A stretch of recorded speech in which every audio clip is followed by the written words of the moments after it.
Song चांगजी ने अपना हाथ बढ़ाया, जिससे धागे उभर आए। वह घमंडी भाव से जाई जुन्यू को देखने लगा और मुस्कुराए बिना नहीं रह सका। ये देखकर सभी हैरान थे कि उसके पास दिव्य स्तर की 2 श्रेणियां थीं, जो दक्षिया के इतिहास में एक अभूतपूर्व किंवदंती थी। उस समय सम्राट यंगजी के पास भी ऐसी प्रतिभा नहीं थी। जिंग और अन्य लोगों को आखिरकार एहसास हुआ कि युन जंशान ने असामान्य रूप से क्यों काम किया और उनके साथ गठबंधन बनाने से इनकार कर दिया। युन जंशान की आंखें खुशी से भर गईं। उसने अपना हाथ बढ़ाया और घमंडी मुस्कान के साथ उन्हें ध्यान में न रखने के लिए माफी मांगी, ये प्रकट करते हुए कि वह किसी भी उपस्थित व्यक्ति को महत्वपूर्ण नहीं मानता। उसके अनुसार जियांग वुक्सियन, जियांग किन और यंग जियान सभी सोंग चांगजी की तुलना में बेकार थे। जाई जुन्यू के पिता की आंखें आश्चर्य और भय से चौड़ी हो गईं, क्योंकि उन्हें एहसास हुआ कि इस बार माओडू युद्ध क्षेत्र खतरे में था। उसे पसीना आने लगा। हालांकि उसे जीत या हार की चिंता नहीं थी, उसे अपनी बेटी की सुरक्षा की चिंता थी। युन जंशान खड़ा हुआ, अपनी आंखें बंद की और पागलों की तरह हंसने लगा। उसे विश्वास था कि इस बार उसका युद्ध क्षेत्र जीत जाएगा। डू कैक्सन ने पिता की ओर रुख किया और शांत भाव से उसे युन जंशान की बकवास पर ध्यान न देने के लिए कहा। क्योंकि जियांग किन पहले से ही जाई जुन्यू और अन्य लोगों की मदद करने के लिए जा रहा था, जिससे पता चला कि हार अभी भी अनिश्चित थी। जाई जुन्यू, जो धनुष पकड़े हुए था, ने इसे आकाश में उठाया। हुआ यूनफेई और अन्य लोगों ने अपने हाथ बढ़ाए और एक अवरोध बनाया। लड़कियों में से एक की आंखें घबराहट में चौड़ी हो गईं। उसने पीछे मुड़कर घबराए हुए भाव से कप्तान को समझाया कि चरम ज्वाला धनुष की भ्रामक छाया कमजोर हो रही थी। अवरोध का आह्वान करने वाले पुरुषों में से एक को पसीना आने लगा और घबराई हुई निगाह से समझाया कि वह अधिक समय तक टिक नहीं पाएगा। जाई जुयू की आंखें थकान से भरी हुई थीं। वह बिना ये जाने कि माओडू का युद्ध क्षेत्र नष्ट हो जाएगा या नहीं, भारी सांस लेने लगी। वह इस प्रतियोगिता के लिए कड़ी मेहनत कर रही थी और जियांग को प्रभावित करना चाहती थी।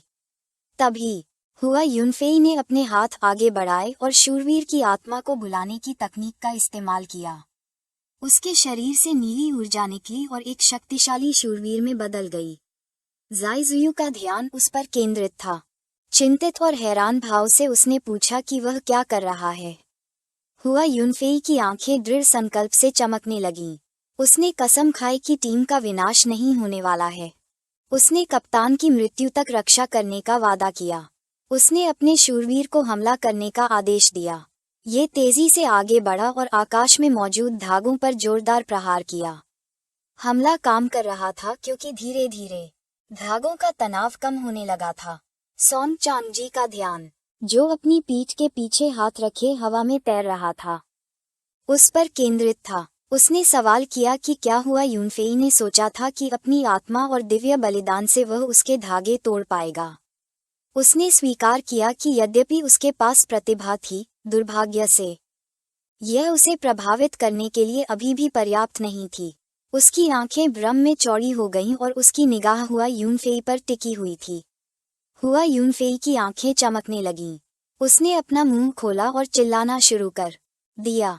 उसकी शक्ति और भी मजबूत होती जा रही थी। वह विस्फोटक शक्ति के बदले में अपने महत्वपूर्ण सार का उपयोग कर रहा था। सोंग चांगजी को नहीं पता था कि यह आदमी आत्महत्या करना चाहता था या नहीं। उसके काफी समय बाद हुआ यूनफेई का शरीर टुकड़ों में फट गया और ये देखकर जाई जुन्यू की आंखें आंसू और उदासी से भर गईं। शक्ति में इस वृद्धि के साथ आध्यात्मिक शूरवीर ने धागे को छेद दिया। आकाश में जो जाल था उसे तोड़ दिया। ये देखकर कि जाल टूट गया है, सोंग चांगजी ने अपना हाथ बढ़ाया और स्टार वीवर नामक तकनीक का इस्तेमाल किया, जिससे एक और जाल दिखाई दिया, जिससे सभी लोग हैरान रह गए। उसकी आंखें क्रोध से चमकने लगीं और जब वह अपनी उंगलियों से जाल बुन रहा था, तो उसने घमंडी निगाहों से पूछा कि क्या हुआ। यूनफेई को वाकई लगता है कि वह खुद को बलिदान करके जाल तोड़ सकता है। उसे बेवकूफ कहा और खुलासा किया कि वह एक से ज्यादा बार जाल बुन सकता है। वह उनके साथ खेलते खेलते थक गया था, इसलिए उसने तय किया कि अब उन्हें मार डालने का समय आ गया है। धागे का जाल बंद होने लगा, जिससे अवरोध धीरे धीरे टूटने लगे और जाई जुन्यू घुटनों के बल जमीन पर गिर गई।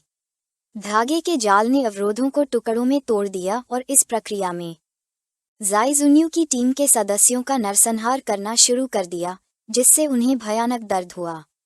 एक हाथ से धनुष पकड़े हुए उसने दूसरे हाथ को जमीन पर रखा और एक दुखद भाव के साथ जियान को निराश करने के लिए माफी मांगी। सोंग चांगजी की टीम के सदस्य ये देखकर बहुत खुश हुए कि उसने उन्हें इतनी आसानी से हरा दिया है। उसी समय आसमान में काले बादल छा गए और गरज के साथ बिजली चमकने लगी। बिजली से बने फीनिक्स पर सवार कोई व्यक्ति उनकी ओर बढ़ने लगा। सबका ध्यान फीनिक्स पर था, किसी को नहीं पता था कि क्या हो रहा है। इससे पहले कि वे कुछ समझ पाते, फीनिक्स तेजी से आगे बढ़ा और एक पल में उनके बीच से निकल गया। इस प्रक्रिया में सभी को बिजली का झटका लगा, जिससे वे दर्द से चीखने लगे। चीखें सुनकर सोंग चान जी चट्टान की ओर मुड़ा और उसकी आंखें गंभीरता और चिंता से चौड़ी हो गईं। गरज को देखकर उसे एहसास हुआ कि उसके बेकार लोगों की टीम का सफाया हो गया है। पहले तो उसने सोचा कि यह गरज की सजा है, लेकिन फिर उसने इस सिद्धांत को खारिज कर दिया क्योंकि गरज की सजा केवल उन लोगों को मिलती है जो स्थिर रहते हैं। उसे नहीं पता था कि उसकी टीम का सफाया किसने किया। गरजने वाला फीनिक्स आसमान में उड़ने लगा और सबसे ऊपर जियांग चेन सवार था। चिंतित भाव के साथ उसने चिल्लाना शुरू कर दिया और जाई जुन्यू से थोड़ी देर और रुकने के लिए कहा। जियांग की आवाज सुनकर जाई जुन्यू की आंखों में उम्मीद की एक रोशनी दिखाई दी। उसे यकीन नहीं हुआ कि जियांग गरजने वाले फीनिक्स पर सवार था और उसे बचाने आया था। जियांग ने अपने फीनिक्स को हमला करने का आदेश दिया। ये तेजी से आगे बढ़ने लगा। सोंग चांगजी के क्लोनों को बिजली से झुलसा रहा था। ऐसी शुद्ध शक्ति देखकर वह सदमे में था। जब जियांग क्लोनों को खत्म कर रहा था, तो सोंग चांगजी का ध्यान, जिसने अपनी पीठ के पीछे हाथ रखा था, उस पर केंद्रित था। इस नए युग में इस दुनिया का स्वर्गीय मार्ग उनके साथ बहुत उदार था। केवल एक पेशे के परिवर्तन के साथ उन्होंने मूल वर्ग प्राप्त कर लिया था, जिसे गुफाओं में अनगिनत जातियों ने साधना के माध्यम से प्राप्त करने में सैकड़ों साल लगाए थे। उनके अनुसार ये वास्तव में अनुचित और घृणित था। जियांग जमीन पर उतरा, अपनी मुट्ठी बंद कर ली, उसे घूरने लगा, अपना हाथ बढ़ाया और अपने फीनिक्स को क्लोनों को खत्म करने का आदेश दिया, जबकि दूसरी तरफ उसने जाल को तोड़ने का फैसला किया। उसने दिव्य हाथी के शरीर की शक्ति का उपयोग किया और एक शक्तिशाली मुक्का मारा, जिसने बिना ज्यादा प्रयास के सोंग चांगजी के धागे के जाल को तोड़ दिया, जिससे धुएं का एक बड़ा पर्दा बन गया। एक बार जब धुएं का पर्दा गायब हो गया, तो जियांग ने ध्यान से देखा और महसूस किया कि जाल फिर से पुनर्जीवित हो गया था। उसने हार न मानने का फैसला किया और मुक्कों की एक श्रृंखला के साथ हमला करना शुरू कर दिया। वह देखना चाहता था कि कौन तेज है, क्या सोंग चांगजी जाल बुन रहा है या उसके वार। कुछ ही देर बाद जाल आखिरकार टूट गया। जियांग ने उसे देखना शुरू किया और अपने अंगूठे से जाल की ओर इशारा करते हुए मुस्कुराते हुए उसने कहा कि उसका जाल बहुत धीमा था। जाई जुन्यू, जो अपने धनुष की मदद से जाल की शक्ति को रोक रही थी, ने अपनी आंखें बंद कर लीं और कांपने लगी। वह अब और सहन नहीं कर सकती थी। सोंग चांगजी के चेहरे पर एक उत्साहित मुस्कान दिखाई दी। उसने जियांग की ओर अपना हाथ बढ़ाया और स्वीकार किया कि उसकी ताकत वास्तव में अच्छी है, लेकिन ये स्पष्ट कर दिया कि अपनी सुरक्षा कम करना एक बड़ी गलती थी। उसने 1000 धागे नामक तकनीक का इस्तेमाल किया, जिससे एक बवंडर दिखाई दिया। बवंडर जियांग चेन की ओर बढ़ने लगा। हमारे लड़के ने अपना हाथ उसके चेहरे के सामने रखा और धीमी आवाज में जाई ओगिया को पुकारा और जाल को निगलने में उसकी मदद मांगी। उसे विवेकशील रहने की सलाह दी। जाई ओगिया ने स्वीकार कर लिया। जाई ओगिया ने अपने छोटे छोटे बिंदु प्रकट किए और धीरे धीरे बवंडर को निगलना शुरू कर दिया। ये देखकर सोंग चांगजी कुछ हद तक भ्रमित हो गए।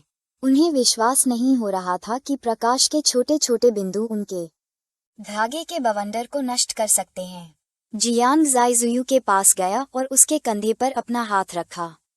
ये देखकर कि जियांग उसे बचाने आया है, उसकी आंखें आश्चर्य और प्यार से चौड़ी हो गईं। गंभीर नजर से जियांग सोंग चांगजी को घूरने लगा और उसे जल्दी से जल्दी कहीं सुरक्षित जगह जाने के लिए कहा।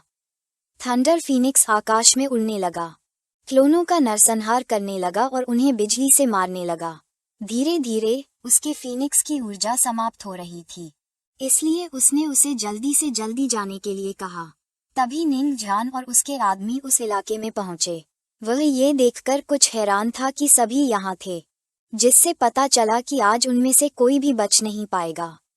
उसकी आवाज सुनकर जियांग और ज़ाई जुयू ने पीछे मुड़कर देखा। हमारे लड़के का ध्यान उस पर था और वह सतर्क हो गया। लेकिन तभी जियांग हुआशुंग और दूसरे लोग आए और जियांग को बताया कि वे आ गए हैं। ये देखकर जियांग ने पीछे मुड़कर बताया कि वे ठीक समय पर आ गए हैं। वह भागने लगा और जियांग हुआशुंग को निंग झान को संभालने के लिए छोड़कर सोंग चांगजी की देखभाल करने का फैसला किया। जियांग हुआशुंग ने अपनी मुट्ठियां कस लीं और जब उसकी आंखें चमक रही थीं, तो वह उसकी ओर दौड़ने लगा। अपनी शक्ति का उपयोग करके अपने शरीर से ऊर्जा मुट्ठियां निकालने लगा, जो निंग झान की ओर बढ़ने लगी, जिससे पता चला कि आज वह उसका प्रतिद्वंद्वी बनने वाला है। निंग झान चुपचाप खड़ा रहा। वह कूदा, अपनी शक्ति का इस्तेमाल किया और एक शक्तिशाली मुक्का से पलटवार किया। जियांग हुआशुंग के ऊर्जा मुक्कों को चकनाचूर कर दिया, जिससे पता चला कि उसका युद्ध देवता शरीर उसे हराने के लिए पर्याप्त नहीं था। जियांग हुआशुंग की आंखें गंभीरता से चमकने लगीं। वह पीछे हट गया और एक गहरी निगाह से 9 प्रतिबंधों को मुक्त कर दिया, जिससे उसके शरीर से जुड़ी जंजीरें टूट गईं। एक उग्र भाव के साथ वह खड़ा हुआ और अजेय युद्ध देवता के शरीर नामक तकनीक का इस्तेमाल किया। उसकी अपनी 9 भुजाओं वाली विशाल आत्मा उसके शरीर से निकली। निंग झान चुपचाप देखता रहा। उसकी आंखें उत्साह से चमकने लगीं। उसने अपना हाथ एक तरफ बढ़ाया और अपनी शक्ति का इस्तेमाल किया। एक रक्त ड्रैगन, उसके पीछे एक शक्तिशाली लाल ड्रैगन प्रकट होता है। उसके लिए ये काफी दिलचस्प था। एक मुस्कान के साथ उन्होंने उल्लेख किया कि जियांग हुआशुंग के दादा ने भूमिगत गुफा में ड्रैगन जाति को मार डाला था। वह देखना चाहता था कि उसका वैध पोता उसके जितना शक्तिशाली है या नहीं। जियांग हुआशुंग की आत्मा और ड्रैगन एक दूसरे से लड़ने लगे। लियो सैंडाओ और म्यू हाकू उस क्षेत्र में पहुंचे। उसने अपने हाथ ज़ई जुन्यू के कंधों पर रखे और एक गंभीर भाव के साथ उसे राजधानी से लोगों का सामना करने के लिए उनके साथ आने के लिए कहा। म्यू हाकू ने उसे देखना शुरू कर दिया और समझाया कि उन्हें हस्तक्षेप नहीं करना चाहिए। ज़ई जुन्यू उनकी ओर मुड़ा और एक अनिर्णायक नज़र से स्वीकार कर लिया। जियांग हुआशुंग की आंखें घृणा से चमक रही थीं। जब सोंग चांगजी लड़ाई देख रहा था, तो किसी ने उसका ध्यान खींचा। वह उत्सुक हो गया और पीछे मुड़ा। थंडर फीनिक्स जमीन पर उतर आया। जियांग ने उसके सिर पर हाथ फेरना शुरू किया और आत्मविश्वास भरी मुस्कान के साथ पूछा कि क्या वह युद्ध के लिए तैयार है। सोंग चांगजी की आंखें उत्साह से चौड़ी हो गईं। अपनी शक्ति का उपयोग करते हुए उसने अपने क्लोनों को अवशोषित करना शुरू कर दिया और ये देखकर मुस्कुराए बिना नहीं रह सका कि जियांग चेंग, यंग झान, जियांग हुआशुंग और जियाइन जुन्यू ग्रिडजिया के 4 दिव्य प्रतिभाशाली लोग इकट्ठे हुए थे। अब जीनियस रैंकिंग लड़ाई का इंतजार करना जरूरी नहीं था, न ही उनकी निम्न जाति का दिखावा करना जरूरी था। उसने अपनी 30% शक्ति का उपयोग करने का फैसला किया। ये सुनकर जियांग की अभिव्यक्ति बदल गई और उसे संदेह हुआ। एक उलझन भरे भाव के साथ उसने पूछा कि उसका क्या मतलब है। सोंग चांगजी ने अपना हाथ बढ़ाया। उसकी पीठ पर एक देवदूत के पंख उभर आए जबकि उसकी आंखें सफेद हो गईं। एक मुस्कान के साथ उसने मूल प्रतिबंध को हटाने और टैंकिंग दिव्य कबीले के असली शरीर को बहाल करने का फैसला किया। उसने अपनी शक्ति का उपयोग किया और गुप्त क्षेत्र में प्रवेश और निकास को प्रतिबंधित कर दिया। उसके पैरों के नीचे एक ऊर्जा मंच दिखाई दिया। जियांग ने ध्यान से देखना शुरू किया और उसे ये समझने में देर नहीं लगी कि टैंकिंग दिव्य कबीला गुफा की 10,000 जातियों में से एक था। ये सुनकर यंग झान की आंखें डर से चौड़ी हो गईं। उसने पलटकर सभी को गुप्त क्षेत्र छोड़ने के लिए कहा, लेकिन फिर एक शक्तिशाली ऊर्जा आकाश से उतरने लगी। जियांग हुआशुंग अपने घुटनों के बल जमीन पर गिर गया। अपने दांत बींच लिए और एक चिंतित भाव के साथ प्रकट किया कि वह हिल नहीं सकता। सोंग चांगजी की आंखें द्वेष से चौड़ी हो गईं। उसने अपना हाथ बढ़ाया और एक मुस्कान के साथ प्रकट किया कि अब बहुत देर हो चुकी थी। पूरा गुप्त क्षेत्र उसके नियंत्रण में था। अब कोई भी हिल नहीं सकता था या बाहर नहीं जा सकता था, और बाहर से कोई भी प्रवेश नहीं कर सकता था। मूल रूप से अगर वे यहाँ मर जाते तो वे अभी भी बाहर पुनर्जीवित हो सकते थे, लेकिन अब जब वह यहाँ था और उनकी दिव्य आत्माओं को पूरी तरह से परिष्कृत कर दिया था, तो कोई भी पुनर्जीवित नहीं हो पाएगा। यह वीडियो का अंत है। अगर आप लोग अगला भाग देखना चाहते हैं, हमारे चैनल को सब्सक्राइब करें, वीडियो को शेयर करें और लाइक करें। देवदूत के पंखों की मदद से सोंग चांगजी उड़ने लगा और उसकी आंखें द्वेष से फैल गईं, जिससे उसके चेहरे पर एक आत्मविश्वास भरी मुस्कान दिखाई दी। वह जानता था कि जियांग जुवानजी और जियोलिंग दोनों ही गुप्त क्षेत्र के बाहर से सब कुछ देख रहे थे। उसने पूछा कि वे इस समय क्या महसूस कर रहे थे, और क्या जियांग जुवानजी को याद है कि जब उसने अपनी बहन को उत्तरी युद्ध के मैदान में गुफा में मारा था, तो उसने खुलासा किया कि आज वह उनके महान लोगों की जड़ें काटने आया था। गु कैशन का ध्यान और सभी का ध्यान उन पर केंद्रित था। वे कुछ हद तक भ्रमित थे क्योंकि उन्हें नहीं पता था कि टेंकिंग दिव्य कबीले का एक सदस्य कैसे घुसपैठ करने में सक्षम था। कोई भी नहीं सुन सकता था कि वह क्या कह रहा था क्योंकि निगरानी प्रणाली में कोई ऑडियो नहीं था। उनमें से कोई व्यक्ति होंठ पढ़ सकता था और अंत में पता चला कि गुप्त क्षेत्र में एक विसंगति हुई थी और सोंग चांगजी ने शेष प्रतिभाओं को फंसा लिया था और सभी के सामने उनके सबसे मजबूत प्रतिभाओं को मारने की योजना बना रहा था। सोंग चांगजी की आंखें क्रोध से चमकने लगीं। एक तीखी नज़र के साथ उसने अपना हाथ जियांग और दूसरों की ओर बढ़ाया और फिर अपनी शक्ति का इस्तेमाल किया, जिससे उसकी उंगलियों से धागे निकल आए। गु कैशन की नज़र और जाई जुन्यू के पिता की नज़र उस पर टिकी हुई थी। पिता को जल्दी ही एहसास हो गया कि यह 1000 धागे नामक टेंकिंग दिव्य कबीले की जन्मजात क्षमता थी। एक घबराहट क्योंकि इस क्षमता से उपयोगकर्ता एक शापित रस्सी की तरह अनगिनत आत्माओं के साथ एक जाल बुन सकता था, जो दिव्य आत्माओं को नष्ट करने के लिए विशेष रूप से प्रभावी था। गु कैशन सतर्क हो गया क्योंकि उसे पता था कि यह अच्छा नहीं था। जियांग और अन्य लोग गुप्त क्षेत्र में फंस गए थे और बचने के लिए खुद को नष्ट भी नहीं कर सकते थे, और अगर उनकी आत्माएं मिट जाती तो वे मर जाते। राजधानी के युद्ध क्षेत्र के जनरल ने अपना संयम खो दिया और एक उग्र नज़र से यान जेंटियन की ओर एक शक्तिशाली हमला किया, जिससे जमीन टुकड़े टुकड़े हो गई। वह गुस्से में था क्योंकि उसने दजिया को धोखा दिया था। यान जेंटियन ने अपने हाथों को उसके चेहरे के सामने रखा और हमले को रोक दिया। कसम खाई कि वह नहीं जान पाएगा कि सोंग चांगजी दिव्य कबीले के सदस्य थे। जनरल की आंखें घृणा से चमकने लगीं। उसने अपनी मुट्ठी भींची और एक उग्र भाव के साथ कहा कि वह उसे मारने जा रहा था क्योंकि यान जेंटियन मानव सम्राट का एकमात्र वंशज था, उनकी आखिरी उम्मीद। यान जेंटियन अपने वचन पर दृढ़ रहा और उसने समझाया कि उसका दिव्य कबीले के टेंकिंग से कोई लेना देना नहीं है, और अगर वह मर भी गया तो भी वह यान जेंटियन को नहीं बचा पाएगा, इससे पहले कि चीजें अगले स्तर तक बढ़ पाती। ऊर्जा का एक शक्तिशाली विस्फोट उनके बीच में ही जमीन पर उतर आया। यान जेंटियन ने ऊर्जा के विस्फोट की ओर अपना सिर घुमाया और जनरल वहीं रुक गया। उन्हें ये समझने में देर नहीं लगी कि यह तलवार के देवता और युद्ध के देवता की ऊर्जा थी। यान जेंटियन की आंखें आश्चर्य से चौड़ी हो गईं जब जियोलिंग और जियांग जुवानजी ऊर्जा के विस्फोट से उभरे। जियोलिंग ने अपनी मुठियां भींच लीं और गंभीर नज़र से बगल की ओर देखने लगा। उसे विश्वास नहीं हो रहा था कि इतनी छोटी सी बात पर वे पहले से ही घबरा गए थे, यह महसूस करते हुए कि वे बहुत लंबे समय से शांति से रह रहे थे।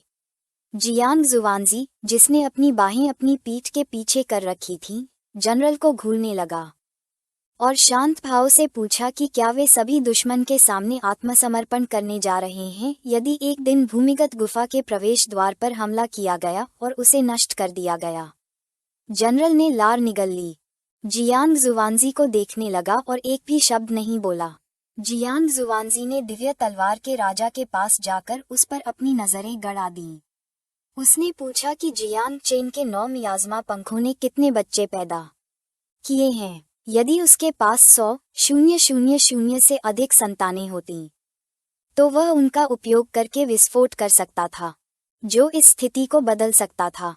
फू कैक्सिन की आंखें आश्चर्य और भ्रम में चौड़ी हो गईं। अनिश्चित निगाह से उसने उत्तर दिया कि वह नहीं जानता, क्योंकि उसने जियांग चेन से इसके बारे में कभी नहीं पूछा था। जियांग जुवानजी की आंखें गंभीरता से चमकने लगीं, क्योंकि उसे याद आया कि 1 सप्ताह से अधिक समय पहले जियांग ने 1 मिलियन से अधिक संतानों का उपयोग किया था, यह महसूस करते हुए कि 100,000 और संतानों को पालना एक असंभव कार्य था। जब वह विचलित था तो जियोलिंकियू ने पास आकर संदिग्ध निगाह से कहा कि हालांकि यह शर्म की बात है कि प्रतिभाशाली लोगों का जीवन खतरे में था, यह एक संयोग से अधिक था। ये सुनकर जियांग जुवानजी अपनी समाधि से बाहर आया और उसका मन जिज्ञासा और आश्चर्य से भर गया। जियोलिंकियू ने समझाया कि दिव्य टैंकिंग जाति भूमिगत गुफा के सबसे गहरे हिस्से में थी और खुद को छिपाने और दजिया में आने की इच्छा करना कोई आसान बात नहीं थी। उसे एक अस्पष्ट अनुभूति हुई कि अन्य स्थानों पर भी ऐसी ही घटनाएं होने वाली हैं। जियांग जुवानजी की आंखें चिंता से भर गईं। वह जमीन की ओर देखने लगा और उसे लगा कि वह सही था, लेकिन उसने जियोलिंकियू को याद दिलाया कि उसका मुख्य शरीर भूमिगत गुफा को दबा रहा था, इसलिए इसमें कोई समस्या नहीं होनी चाहिए।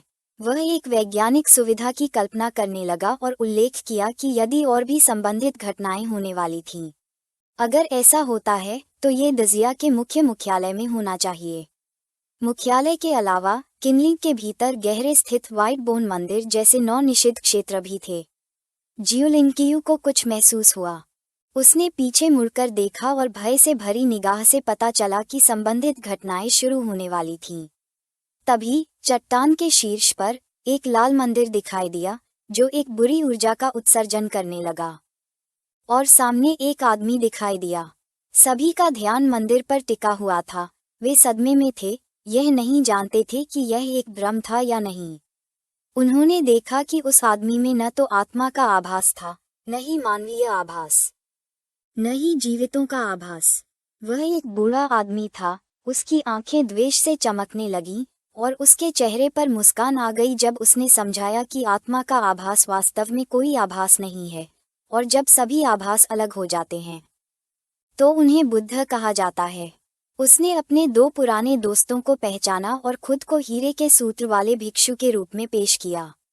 बिना 1 सेकंड गंवाए जियोलिंकियू ने अपनी तलवार निकाली, उससे भिक्षु की ओर इशारा किया और उग्र भाव से पूछा कि व्हाइट बोन मंदिर का बूढ़ा भिक्षु यहाँ क्या कर रहा था और कैसे उसने इस समय बाहर आकर परेशानी खड़ी करने की हिम्मत की।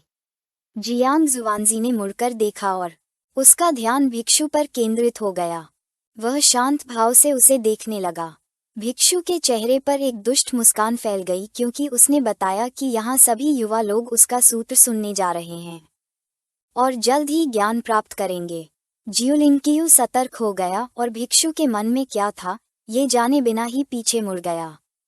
तभी उस स्थान पर एक अजीब ऊर्जा प्रकट हुई, जिसने धीरे धीरे सभी प्रतिभाशाली लोगों को प्रभावित किया, जिससे उनकी आंखें सफेद हो गईं। ये देखकर जियोलिंकियू को तुरंत एहसास हो गया कि भिक्षु का लक्ष्य दाजी की प्रतिभाएं थीं। जियांग जुवानजी को पता था कि यह अच्छा नहीं था।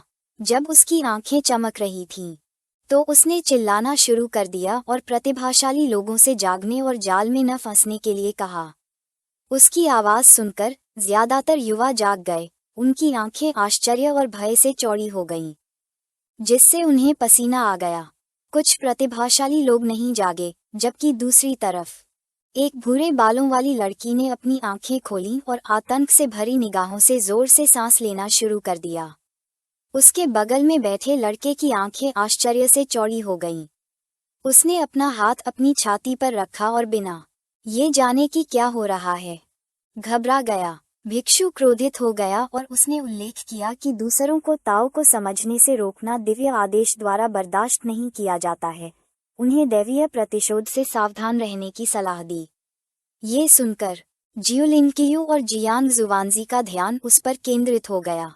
तभी जो प्रतिभाशाली लोग नहीं जागे थे, उनके सिर टुकड़े टुकड़े कर दिए गए। लड़का और लड़की पलटे और ये देखकर उनके जबड़े खुले रह गए और उनकी आंखें डर से चौड़ी हो गईं। भिक्षु ने समझाया कि सौभाग्य से धन्य प्रतिभाशाली लोग पहले ही चढ़ चुके थे। उसके लिए यह अफसोस की बात थी, क्योंकि अगर जियांग जुवानजी ने हस्तक्षेप नहीं किया होता तो सिर्फ 2 सेकंड में और भी प्रतिभाशाली लोग परम आनंद की स्थिति में पहुंच जाते। जियोलिनकियू अब खुद को रोक नहीं सका। उसने गति पकड़ी और घृणा से भरी नजर से भिक्षु की ओर छलांग लगाने लगा। उसने इस राक्षसी भिक्षु का ख्याल रखने का फैसला किया, क्योंकि जब वह उसे टुकड़ों में काट देगा तो उसके पास हमला करने की ताकत नहीं होगी। उसने जुवानजी को ये भी समझाया कि गुप्त क्षेत्र में परिवर्तन केवल शुरुआत थी और एक ही हरकत पूरे शरीर को प्रभावित कर सकती है। उसे दृढ़ रहने और गुफा में वापस जाने के लिए कहा। जियांग जुवानजी ने बगल की ओर देखा और काला धुआं निकलता देखा। उसका ध्यान उन पर केंद्रित हो गया और उसे ये समझने में देर नहीं लगी कि दजिया पर बहुत बड़ी विपत्ति आने वाली है। दृढ़ निश्चयी भाव से उसने राज्य के सभी संरक्षकों का ध्यान आकर्षित किया। उन्हें अपने युद्ध क्षेत्रों में वापस लौटने का आदेश दिया और कहा कि कोई गलती नहीं होनी चाहिए। राज्य के सभी संरक्षक उछल पड़े और अपने पदों पर लौटने लगे। वे जानते थे कि सामान्य स्थिति महत्वपूर्ण थी। उन्होंने जियांग जुवानजी से शपथ ली कि वे अपने जीवन के साथ दजिया की रक्षा करेंगे और अपने पापों को पुण्य से प्रायश्चित करेंगे। जुवानजी का ध्यान, जिसने अपनी पीठ के पीछे अपने हाथ रखे थे, और गु कैशन का ध्यान उन पर केंद्रित था, वे चुपचाप विचार करने लगे। गु कैशन ने अपनी पीठ मोड़ी और दृढ़ निश्चय से भरी निगाह से बताया कि अगर जियांग चेन गुप्त क्षेत्र में अपनी जान गंवा देता है तो एक बार यह खत्म हो जाने के बाद वह जियांग जुवानजी का पीछा करते हुए गुफा में जाएगा और पूरे टैंकिंग दिव्य जनजाति का सफाया कर देगा। पहले तो जियांग शुवानजी चुप रहा, लेकिन फिर उसकी आंखें आश्चर्य से चौड़ी हो गईं और किसी चीज ने उसका ध्यान खींचा। उनके सामने एक स्क्रीन थी जो दिखा रही थी कि गुप्त क्षेत्र में क्या हो रहा था। जियांग शुवानजी और गु कैशन की आंखें आश्चर्य से चौड़ी हो गईं, क्योंकि उन्हें नहीं पता था कि क्या हो रहा था। गुप्त क्षेत्र के अंदर जियांग सोंग चांगजी के सामने खड़ा था, जो जमीन पर घुटनों के बल बैठा था और उसके मुंह से खून बह रहा था। ये देखकर जियांग शुवानजी खुद को हंसने से रोक नहीं सका, और यद्यपि उसे कारण नहीं पता था, ऐसा लग रहा था कि गुप्त क्षेत्र के अंदर एक अप्रत्याशित मोड़ आ गया था। अब जबकि सोंग चांगजी जियांग चेन के सामने घुटने टेक रहे थे, वे निश्चिंत हो सकते थे। 5 मिनट पहले यंग जान, जिसकी आंखें चमक रही थीं, ने अपना हाथ जमीन पर रखा और अपने रक्त कवच वाले ड्रैगन को हमला करने का आदेश दिया। उसके पास ही जियांग वुशुंग था, जिसने उग्र निगाहों से अपने युद्ध के देवता को आदेश दिया कि वह सोंग चांगजी को उसके लिए टुकड़ों में फाड़ दे। उनमें से अधिकांश घायल थे। उड़ रहे सोंग चांगजी का ध्यान उन पर केंद्रित था। वह मुस्कुराए बिना नहीं रह सका और उसने पूछा कि वे अपनी ताकत क्यों बर्बाद कर रहे हैं, और अगर वे नहीं जानते कि जितना अधिक वे खुद पर जोर देंगे उतना ही वे अपनी शक्ति की प्रतिक्रिया से पीड़ित होंगे। उसने उनसे कहा कि वे जल्दबाजी न करें, क्योंकि एक बार जब वह सुंदर लड़कियों की आत्माओं को परिष्कृत कर लेगा तो उनकी बारी होगी। उसने अपनी शक्ति का इस्तेमाल किया, जिससे धागे जाई जुवान्यू, म्यू हिंक्यू और लियू ओसांडाओ के शरीर के चारों ओर लिपट गए, जिन्होंने अपना मुंह खोला और दर्द में चीखना शुरू कर दिया। सोंग चांगजी ने पहले उनकी आध्यात्मिक शक्तियों को तोड़ने का फैसला किया। जियांग, जिसने अपना हाथ अपने घुटने पर रखा था, खड़ा होने लगा और उसकी आंखें क्रोध से चमकने लगीं, जिससे वह अपने दांत भींचने लगा। लिटिल नाइन मांस खाने के लिए उत्सुक थी, लेकिन जियांग ने उसे जल्दबाजी न करने के लिए कहा, क्योंकि जब तक ये बिल्कुल आवश्यक न हो वह खुद को उजागर नहीं कर सकती थी। उसने उसे प्रतीक्षा करने के लिए कहा, क्योंकि वह समाधान के बारे में सोचने जा रहा था। अब जब लिटिल नाइन इतनी भूखी थी तो वह आसानी से अपने प्रतिद्वंद्वी को मारने में सक्षम थी। हालांकि जियांग ने इस प्रतियोगिता में लिटिल नाइन का उपयोग न करने का वादा किया था। जियांग की नज़र उस पर टिकी हुई थी, लिटिल नाइन के अलावा। उसके पास कई कार्ड थे, लेकिन प्रतिद्वंद्वी को पर्याप्त रूप से समझे बिना वह लापरवाह नहीं हो सकता था। अन्यथा भले ही वह खुद की रक्षा कर सकता था, वह ये सुनिश्चित नहीं कर पाएगा कि उसके साथी अपनी जान न गंवाएं। सोंग चांगजी की आंखें सफ़ेद हो गईं और उसके चेहरे पर मुस्कान फैल गई। जियांग ने सिस्टम का इस्तेमाल किया, जिससे उसकी स्थिति विंडो दिखाई दी। उसका असली नाम शू लैंडुओ था और वह तियानकिंग दिव्य जाति से संबंधित था, जो लेवल 6 की शक्ति के साथ उत्तराधिकार की पंक्ति में 19वां वारिस था। वह प्राचीन भगवान के चर्च के लिए एक गुप्त एजेंट के रूप में काम कर रहा था और एक रसातल दरार के माध्यम से दजिया में उतरा था, स्रोत को दबा रहा था और खुद को एक दोहरे पेशे वाले प्रतिभाशाली व्यक्ति के रूप में प्रदर्शन कर रहा था। दिव्य तियानकिंग जाति ने 10,000 जातियों में 61वें स्थान पर कब्जा कर लिया और 3 मुख्य आदिम दिव्य जातियों की एक द्वितीयक शाखा थी। इसके अलावा उसके पास तियानयान मोती था, जो स्वर्गीय दाव की धारणा को अवरुद्ध करने का काम करता था। एक जिज्ञासु निगाह से जियांग ने सोचना शुरू किया और इस आदमी को हराने का एक तरीका ढूंढ निकाला। उसने पूछा कि क्या अभी भी दिव्य और राक्षसी रक्तसार है, जिसे उन्होंने पहले जियालाई के पवित्र खजाने में पैक किया था। उसने उसे एक बूंद देने के लिए कहा। शियोजिया, जो एक लट्ठे की तरह सो रहा था, ने खुलासा किया कि उसने सब कुछ खा लिया था, इसलिए कुछ भी नहीं बचा था। शियोजिया का रूप बदल गया और जब उसकी आंखें चमक रही थीं, तो उसने अपना हाथ जियांग की ओर बढ़ाया और कहा कि अगर वह चाहे तो वह उसके शरीर से खून की एक बूंद निकालकर उसे दे सकता है। उसने ये भी कहा कि उसने जो रक्तसार परिष्कृत किया था, उसका प्रभाव मूल सार के समान ही था, लेकिन इसके दुष्प्रभाव कम थे। उसने कसम खाई कि वह विस्फोट करके नहीं मरेगा। ये सुनकर जियांग की आंखें खुशी से भर गईं और उसके चेहरे पर मुस्कान आ गई। उसने प्रतिबंध तोड़ने के लिए पहले थोड़ा खून इस्तेमाल करने और बाकी को बाद के लिए बचाने का फैसला किया। जैसे ही शियोजिया ने जियांग को अपने खून की एक बूंद दी, वह खड़ा हो गया और उसके शरीर से एक शक्तिशाली ऊर्जा निकलने लगी। सोंग चांगजी का ध्यान उस पर केंद्रित था। वह ये देखकर भ्रमित था कि जियांग हिल सकता था और उसे नहीं पता था कि वह धागों के जाल से कैसे बच निकला। एक बार जियांग खड़ा हो गया, उसने अपनी शक्ति का उपयोग करके एक अवरोध को बुलाया। ये देखकर सोंग चांगजी हंसे बिना नहीं रह सका, ये जाने बिना कि उसने अवरोध क्यों बुलाया था। उसने जियांग का मजाक उड़ाते हुए पूछा कि क्या वह मरते समय बहुत ज्यादा चीखने से डरता है और दूसरे उसे सुन लेंगे, जिससे ये शर्मनाक हो गया। जियांग दृढ़ रहा और सोंग चांगजी को उसके असली नाम शू लैंडुओ से पुकारा, जिससे पता चला कि वह उसकी योजनाओं के बारे में जानता था। सोंग चांगजी जमीन पर उतरा और उसकी ओर चलते हुए उसने जमीन की ओर देखना शुरू किया और पूछा कि जियांग कौन था और उसे उसका असली नाम कैसे पता चला। उसे याद आया कि 10,000 जातियों का असली नाम कभी नहीं बताया गया था। जियांग के शरीर से एक भेदक ऊर्जा निकलने लगी। उन्होंने कहा कि सोंग चांगजी यह जानने के योग्य नहीं थे कि वे कौन थे। जियांग की मजबूत आभा को महसूस करते ही उन्होंने अपना हाथ अपने चेहरे के सामने रख दिया, बिना ये जाने कि वे मिंग कबीले के पूर्वज थे या नहीं। जियांग उनके पास गया और जब उनकी आंखें घृणा से चमक रही थीं, तो उन्होंने उसे घूरना शुरू कर दिया और पूछा कि तियानकिंग दिव्य जनजाति इतनी अक्षम कैसे हो गई और जनजाति के उत्तराधिकार में संख्या 19 इतनी मूर्खतापूर्ण कैसे थी। अभिमानी सोंग चांगजी की आंखें भय से भर गईं। वह घबरा गया क्योंकि उसे उम्मीद नहीं थी कि जियांग भी उत्तराधिकार की पंक्ति में उसकी गुप्त स्थिति जानता था। उसने अपने चेहरे से पसीना पोंछा। उसकी थोड़ी और आंखें भय से चौड़ी हो गईं और ये देखकर कि जियांग को ये पता था। उसने सोचा कि वह अपने कबीले के नेता से भी ऊंचा स्थान रखता है। कांपती आवाज में उसने पूछा कि क्या जियांग दिव्य जनजाति से है। जियांग की आंखें चमकने लगीं। घुटन भरे भाव के साथ उसने उसकी ओर इशारा किया और पूछा कि क्या सोंग चांगजी को उसमें प्राचीन देवता की आभा महसूस नहीं हो रही है।